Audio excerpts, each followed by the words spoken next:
Welcome to my channel and this series where we dive into the cinematic history set against the vibrant backdrop of New York City.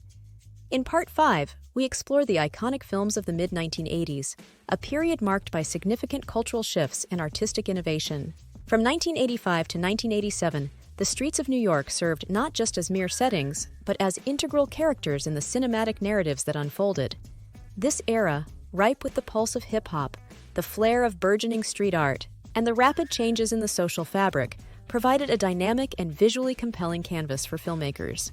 In these years, directors harnessed the city's gritty alleys, bustling avenues, and the burgeoning skyline to tell stories of ambition, redemption, and survival. Each film from this period not only captures the essence of the time, but also contributes to the ongoing dialogue between the city and cinema. Whether through the lens of comedy, drama, or action, New York City remained a central figure, showcasing its ability to adapt and thrive amidst the complexities of life and art. Join us as we delve into the films that made New York City come alive on screen, offering audiences around the world a slice of its indomitable spirit and unique charm during the mid-80s. Hi, my name is Lena, and welcome to Timeless New York City. When I first started this series, I was amazed at the sheer number of iconic movies filmed right here in New York City. This discovery has not only prompted me to research these films further, but also to rewatch many of them. I hope you're finding as much enjoyment in this series as I am. If it has inspired you to revisit any of these movies, please share your thoughts in the comments below. So grab a snack, sit back, and let's dive into the mid-1980s. 1985, Desperately Seeking Susan, directed by Susan Seidelman. The film features Rosanna Arquette as Roberta, a bored suburban housewife, and Madonna in one of her first significant screen roles as the free-spirited Susan. Set against the vibrant and chaotic backdrop of New York City, the story revolves around Roberta's amnesia-induced mix-up, where she believes herself to be Susan.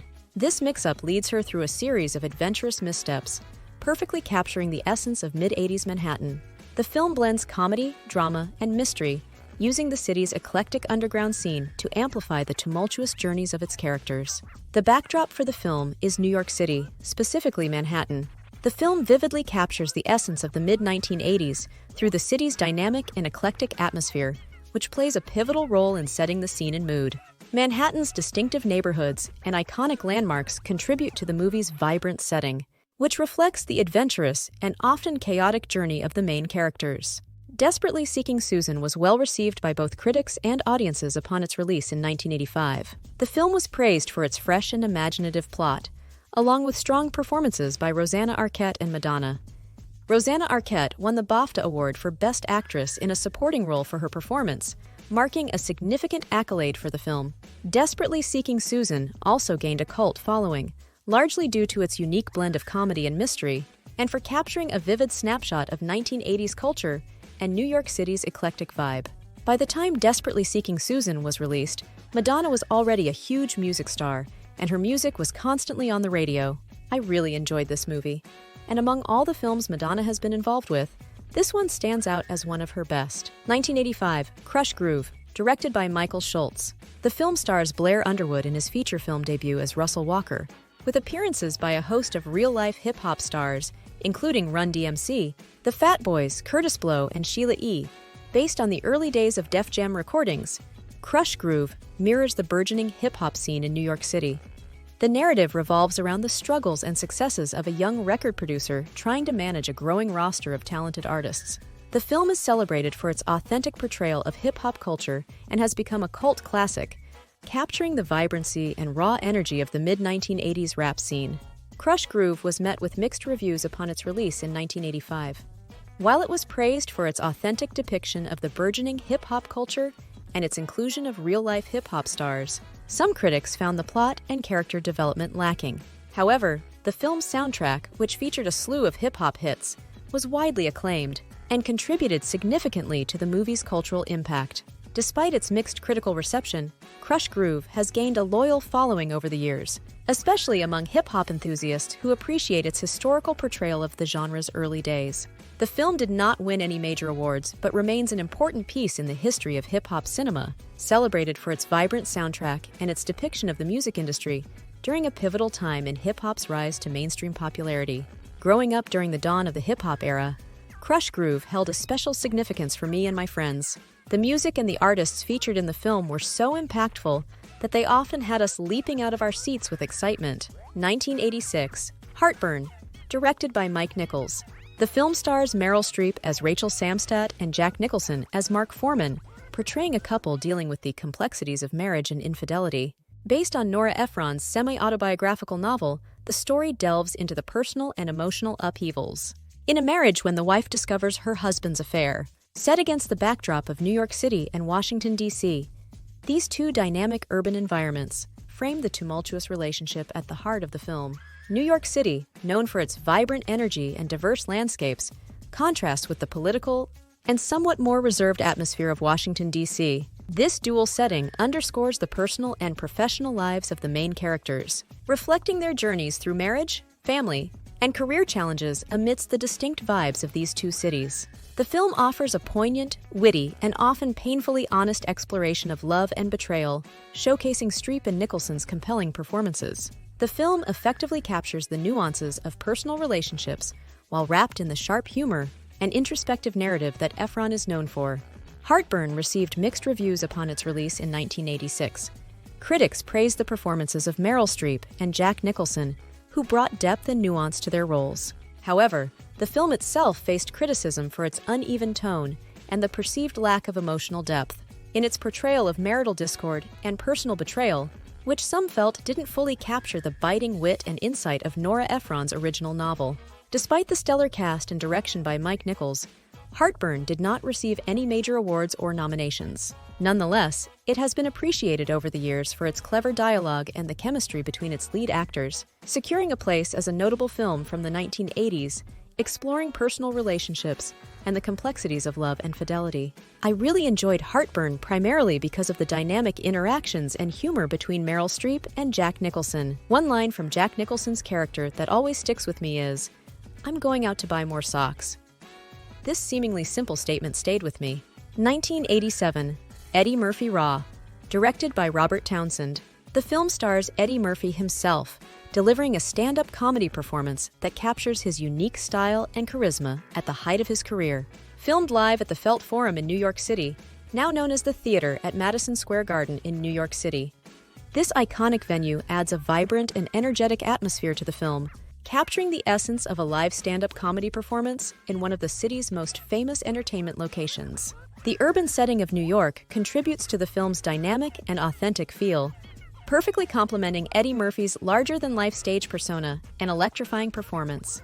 This concert film showcases Murphy's razor-sharp humor and bold comedic delivery. Eddie Murphy Raw is renowned for its candid and often controversial material, addressing race, relationships, and family with unapologetic honesty and energy. Eddie Murphy's dynamic presence and his ability to connect with the audience through laughter makes this film a standout in the genre of stand-up comedy movies. Eddie Murphy Raw was a significant box office success upon its release in 1987, becoming one of the highest-grossing stand-up comedy films of all time.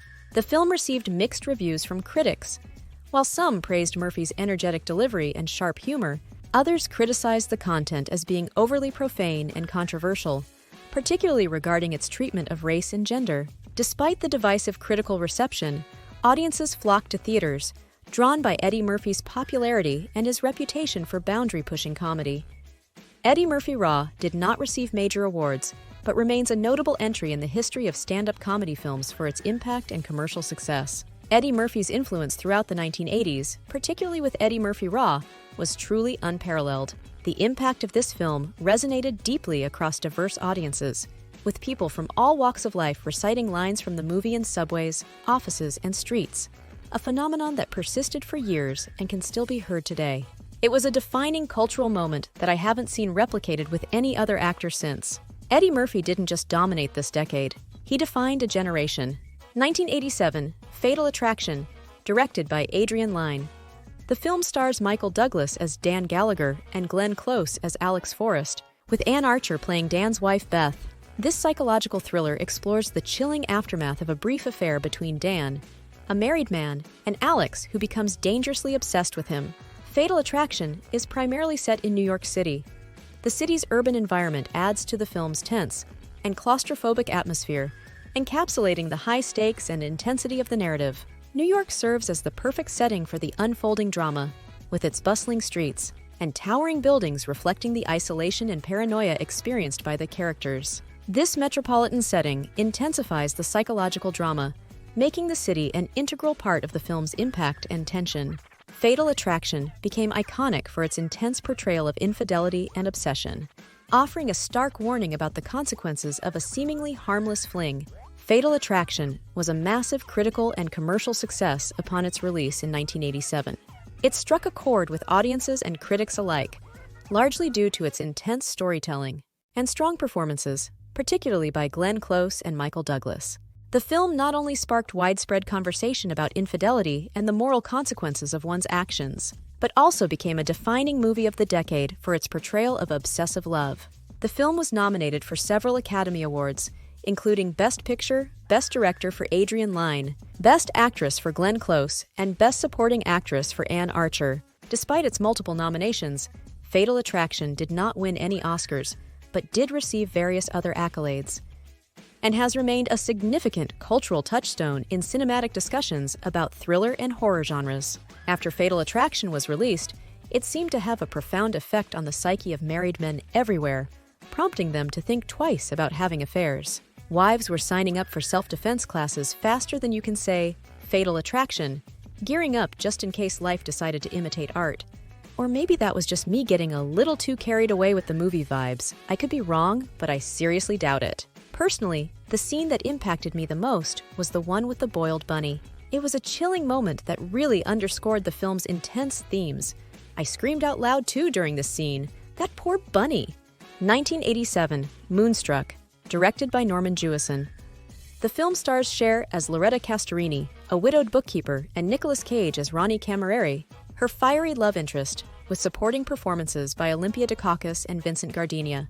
The backdrop for Moonstruck is the vibrant neighborhood of Brooklyn, New York, specifically focusing on the close-knit Italian-American community. The setting plays a crucial role in the film, imbuing it with a distinct cultural flavor and authenticity. Brooklyn's charming streets, cozy homes, and local businesses provide a warm, intimate environment that enhances the film's themes of family and romantic entanglements. This urban setting not only frames the story's emotional landscape, but also reflects the characters' heritage and the tight community bonds that influence their decisions and relationships. Moonstruck captures the charm and idiosyncrasies of Italian-American life, weaving a story filled with humor, heart, and the peculiarities of romantic entanglements.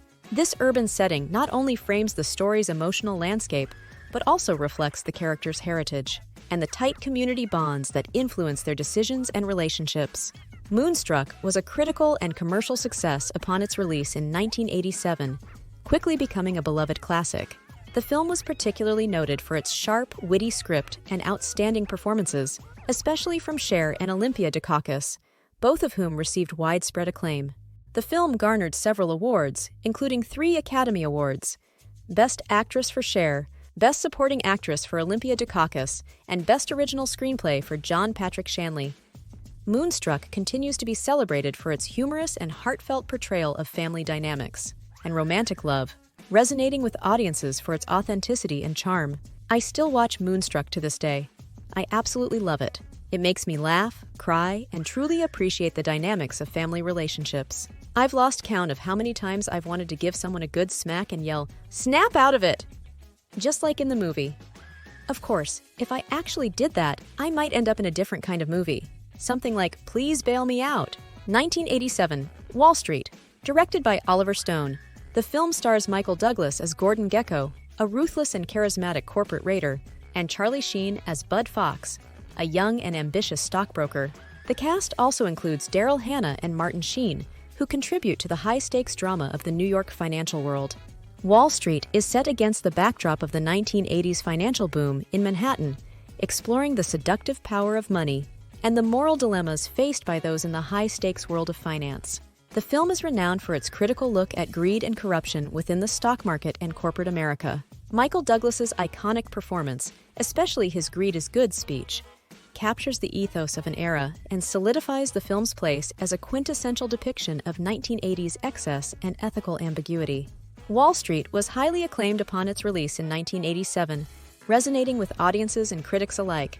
for its compelling portrayal of the greed and corruption in 1980s corporate America. The film's sharp dialogue, intense performances, and relevant themes made it a cultural touchstone.